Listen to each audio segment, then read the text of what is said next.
Hello friends, welcome to my YouTube channel KD study में आप सभी का स्वागत है। तो आज का प्रश्न आंसर है भूकंप एवं सुनामी। चैप्टर है भूकंप एवं सुनामी। तो इसका पहला क्वेश्चन है भूकंप और सुनामी के बीच अंतर स्पष्ट कीजिए। यानी भूकंप और सुनामी के बीच अंतर स्पष्ट कीजिए। तो आपका आंसर है भूकंप और सुनामी के बीच अंतर। यानी भूकंप का सरल अर्थ भूमि का कपायमान होना है। भूकंप एक भूवीय प्रक्रिया है जिसकी तीव्रता कभी कभी अत्यंत भयावह होती है तथा उसे जान माल की अपार क्षति होती है। यह पृथ्वी के उभार में या पृथ्वी के गर्भ में संचित अपार ऊर्जा के मुक्त होने से उत्पन्न होती है जो भूकंपीय तरंगे कहलाती है। अगला है सुनामी। सुनामी एक प्राकृतिक प्रक्रिया है जिसमें झील या महासागर का पानी भूकंप के आने के कारण बड़े स्तर पर तितर बितर होता है तो लहरों की एक श्रृंखला उत्पन्न होती है अर्थात पृथ्वी के गर्भ में संचित अपार ऊर्जा के मुक्त होने से लहरें उत्पन्न होती है जो भूकंपीय तरंगे कहलाती है। इस कंपन का केंद्र जब महासागर की तली पर होता है तब वह सुनामी के नाम से जाना जाता है। अगला क्वेश्चन है दूसरा नंबर, सुनामी के 3 मुख्य प्रभावों को बताएं। यानी सुनामी के 3 मुख्य प्रभावों को बताएं। पहला है सुनामी लहरें अत्यंत विनाशकारी होती है। सुनामी लहरें जो होती है वो अत्यंत विनाशकारी होती है। अगला है दूसरा, सुनामी लहरों से भयंकर बाढ़ आ जाती है और हजारों व्यक्ति डूबकर मर जाते हैं। यानी सुनामी लहरों से भयंकर बाढ़ आ जाती है और हजारों व्यक्ति उसमें डूबकर मर जाते हैं। तीसरा है सुनामी लहरों से संपूर्ण तटवर्ती क्षेत्र जलमग्न हो जाता है। वहाँ कल कारखाने नष्ट हो जाते हैं, करोड़ों रुपए की क्षति हो जाती है।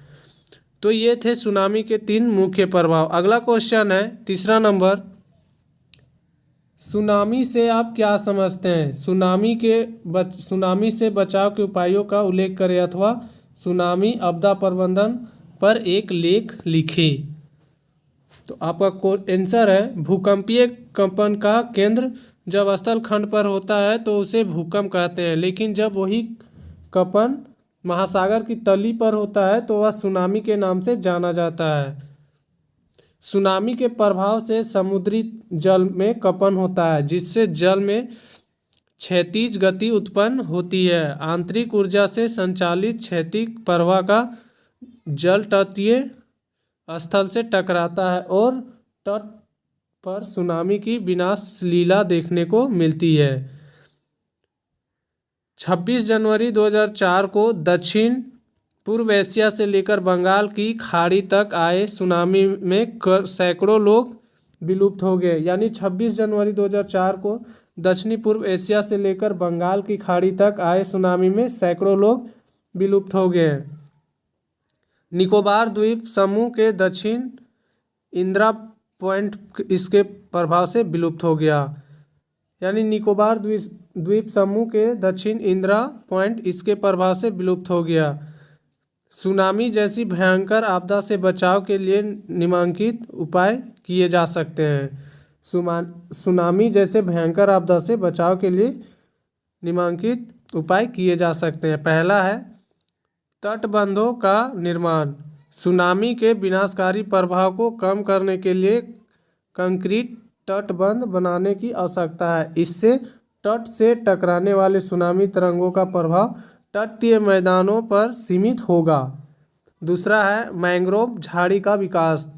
तटबंधों पर मैंग्रोव झाड़ियों के विकास से इन तरंगों की गति को कम किया जा सकता है। तटीय दलदली क्षेत्र में सिर्फ सघन मैंग्रोव ही लाभकारी हो सकता है। तीसरा है तटीय प्रदेशों के लोगों का प्रशिक्षित करना। यानी तटीय प्रदेशों में रहने वाले लोगों को सुनामी से बचाव के लिए प्रशिक्षित किया जाना चाहिए ताकि वे सुनामी से होने वाले नुकसान के बाद सामूहिक रूप से बचाव कार्य में लग सके। अगला क्वेश्चन है भूकंप क्या है? इससे बचाव के किन्हीं दो उपायों का उल्लेख करें। यानी भूकंप क्या है, इससे बचाव के किन्हीं दो उपायों का उल्लेख करें। आंसर है आपका उत्तर, भूकंप का तात्पर्य भूपटल में कंपन से है। भूकंप का मूल कारण पृथ्वी के आंतरिक भागों में विविध कारणों से ऊर्जा की उत्पत्ति और ऊष्म तरंगीय विवरण है। भूकंप से बचाव के दो उपाय निम्न हैं। पहला है भूकंप का पूर्वानुमान, यानी भूकंप लेखी यंत्र के द्वारा भूकंपीय तरंगों का पूर्व अनुमान किया जा सकता है। दूसरा है भवन निर्माण, यानी भवनों का निर्माण भूकंप रोधी तरीकों के आधार पर किया जाना चाहिए, खासकर उन क्षेत्रों में जो भूकंप प्रभावित हैं। अगला क्वेश्चन है 5 नंबर, सुनामी क्या है स्पष्ट करें अथवा सुनामी शब्द का अर्थ स्पष्ट कीजिए। यानी सुनामी क्या है स्पष्ट करें अथवा सुनामी शब्द का अर्थ स्पष्ट कीजिए। तो आपका आंसर है सुनामी शब्द दो जापानी शब्दों से मिलकर बना है, सु तथा नमी। सु का अर्थ है बंदरगाह और तथा नामी का अर्थ है लहरी। इस प्रकार सुनामी बंदरगाह अथवा सागर तट पर आने वाली लहरें हैं। तो अगला क्वेश्चन है 6 नंबर आपका, सुनामी से बचाव के कोई 3 उपाय बताएं। यानी सुनामी से बचाव के कोई 3 उपाय बताएं। तो आपका आंसर है सुनामी का विनाशकारी प्रभाव तटीय प्रदेशों में देखने को मिलता है। इसके विनाश से बचाव के लिए निम्नलिखित कुछ कारगर उपाय किए जा सकते हैं। तो पहला है आपका तटबंधों के निर्माण से, दूसरा है मैंग्रोव झाड़ियों के विकास से, और तीसरा जो है वो तटीय प्रदेशों के लोगों को प्रशिक्षण देकर। तो ये 3 आपका सुनामी से बचाव के उपाय हैं। अगला क्वेश्चन है 7 नंबर, भूकंपीय तरंगों से आप क्या समझते हैं? प्रमुख भूकंपीय तरंगों के नाम लिखिए। तो आपका उत्तर है भूकंप के दौरान पृथ्वी में कई प्रकार की तरंगें उत्पन्न होती है। इन तरंगों को भूकंपीय तरंग कहा जाता है। यानी भूकंप के दौरान पृथ्वी में कई प्रकार की तरंगें उत्पन्न होती है। इन तरंगों को भूकंपीय तरंग कहा जाता है। ये 3 प्रकार की होती है। पहला है प्राथमिक तरंगे, दूसरा है द्वितीय तरंगे और तीसरा है दीर्घ तरंगे। आपका अगला क्वेश्चन है 8 नंबर, भूकंप के प्रभाव को कम करने वाले 4 उपाय लिखें। यानी भूकंप के प्रभाव को कम करने वाले 4 उपाय को बताएं आप। तो आपका उत्तर है भूकंपों के प्रभाव को कम करने के लिए सुरक्षित आवास निर्माण कर भीषण क्षति को कम किया जा सकता है। यानी भूकंपों के प्रभावों को कम करने के लिए सुरक्षित आवास निर्माण कर भीषण क्षति को कम किया जा सकता है। इसके लिए 4 उपाय है। पहला है आपका भवनों को आयताकार होना चाहिए और नक्शा साधारण नहीं होना चाहिए। दूसरा है मकान की नींव को मजबूत एवं भूकंप अवरोधी होना चाहिए। तीसरा है लंबी दीवारों को सहारा देने के लिए ईंट पत्थर या कंक्रीट के कलम होने चाहिए।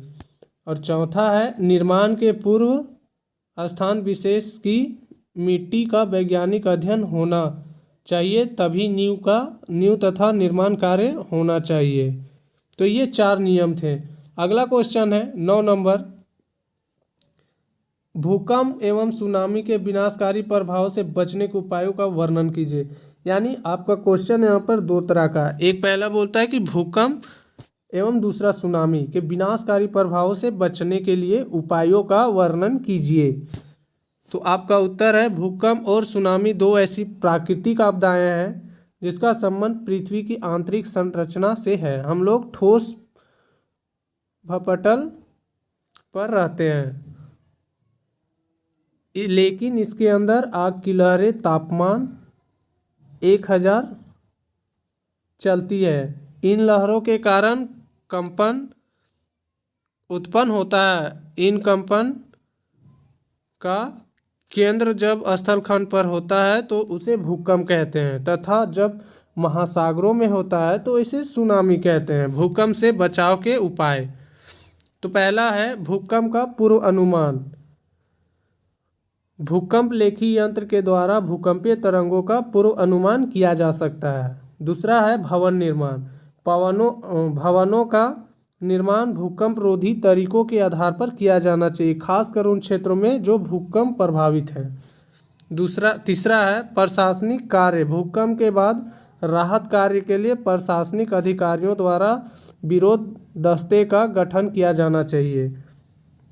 चौथा है गैर सरकारी संगठनों का सहयोग। भूकंपीय आपदा से निपटने के लिए गैर सरकारी संगठनों का भी योगदान हो सकता है। ये संस्थाएं न सिर्फ राहत कार्य में मदद कर सकते हैं, बल्कि भूकंप के पूर्व लोगों को भूकंप विरोधी भवन निर्माण तथा भूकंप के समय तत्काल बचाव हेतु लोगों को प्रशिक्षित भी कर सकते हैं। अगला है सुनामी से बचाव के उपाय। तो पहला है तटबंधों और मैंग्रोव झाड़ी का विकास। सुनामी के विनाशकारी प्रभाव से बचने के लिए कंक्रीट के तटबंधों का निर्माण तथा तटबंधों पर मैंग्रोव की झाड़ियों का विकास कर सुनामी के झटके को कम किया जा सकता है। दूसरा है तटीय प्रदेश के लोगों को प्रशिक्षण। तटीय प्रदेशों में रहने वाले लोगों को प्रशिक्षण देकर सुनामी के बाद राहत कार्यों में सामूहिक रूप से इनसे मदद लिया जा सकता है।